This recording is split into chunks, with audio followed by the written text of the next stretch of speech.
तो इसमें ज्यादा कहना उचित नहीं है, क्योंकि इन्वेस्टिगेशन की प्रोसेस चली हुई है और फिर इन्वेस्टिगेशन होगी और ये हम सबका मानना है।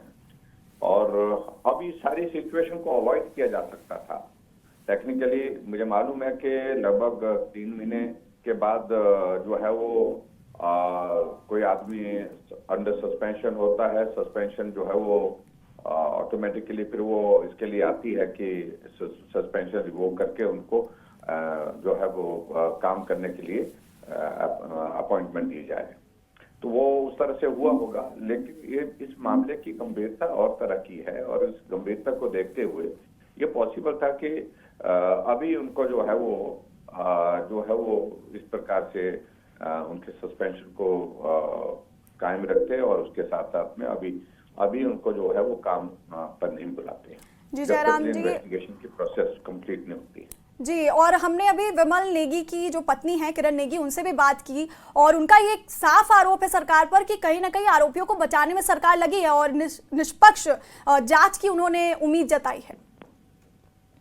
नहीं, हम इस सारी चीज में इसलिए हम बोल रहे हैं कि हम जल्दबाजी हम कुछ करना नहीं चाह रहे, हम बोलना नहीं चाह रहे। हम चाह रहे, पूरा परिवार तो चाह ही रहा है, लेकिन सब लोग चाह रहे हैं कि इन्वेस्टिगेशन हो, जो है फेयर इन्वेस्टिगेशन हो। और उनको अब सीबीआई को इन्वेस्टिगेशन दी है और वो भी कोर्ट के माध्यम से सीबीआई को इन्वेस्टिगेशन रेफर हुई है, तो उसमें उम्मीद है हमको कि भाई फेयर इन्वेस्टिगेशन होगी। हम इंतजार कर रहे हैं समय का और निश्चित रूप से इसमें इन्वेस्टिगेशन के बाद जो है जो दोषी है उनके खिलाफ कार्रवाई होगी, ऐसा हम मान करके चलते हैं। जी जयराम ठाकुर जी, बहुत बहुत शुक्रिया आपका न्यूज़ 18 के साथ जुड़ने के लिए। तो जयराम ठाकुर नेता प्रतिपक्ष हमारे साथ थे और इनका ये कहना है कि अभी इस मामले पे अभी इतनी जल्दी कुछ कहना सही नहीं होगा। हालांकि उन्होंने उम्मीद जताई है कि इस पर निष्पक्ष जांच हो। और रणवीर, आपका भी बहुत बहुत शुक्रिया है तमाम जानकारी हम तक पहुंचाने के लिए। और रुकेंगे बहुत छोटे से ब्रेक के लिए, बने रहिए हमारे साथ।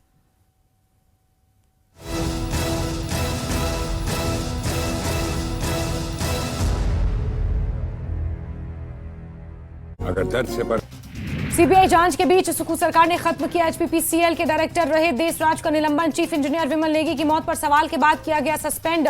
सरकार ने अब देशराज को राज्य बिजली बोर्ड में चीफ इंजीनियर के पद पर किया बहाल। पीपल्स कॉन्फ्रेंस नेता मुनीब कुरैशी ने स्टेटहुड को लेकर कांग्रेस के प्रयासों का किया समर्थन, बोले दे रहा है दुरुस्त आए। स्टेटहुड को लेकर नेशनल कॉन्फ्रेंस नेता इमरान नबी डार का बयान, बोले स्टेटहुड की बहाली की लड़ाई में नेशनल कॉन्फ्रेंस सबसे आगे। नेशनल कॉन्फ्रेंस स्टेटहुड को लेकर अपनी लड़ाई।